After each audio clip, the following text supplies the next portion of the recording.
ईश्वरः परमः कृष्णः सच्चिदानन्दविग्रहः अनादिरादिर्गोविन्दः सर्वकारणकारणम् चिन्तामणिप्रकरसद्मसुकल्पवृक्ष लक्षावृतेषु सुरवीरविपालयन्तम् लक्ष्मीसहस्रशतसम्भ्रमसेव्यमानम् गोविन्दमादिपुरुषं तमहं भजामि।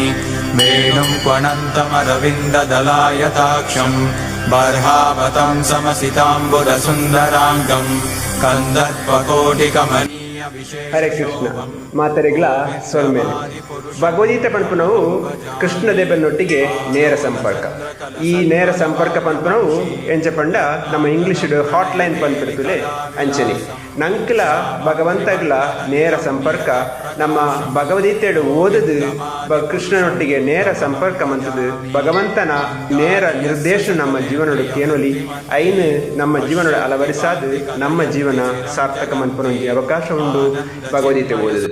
हरे कृष्ण तमहं भजामि अद्वैतमच्युतमनादिमनन्तरूपम् आद्यं पुराणपुरुषं नवयौवनं च वेदेषु दुर्लभमदुर्लभमात्मभक्तौ गोविन्दमादिपुरुषं तमहं भजामि।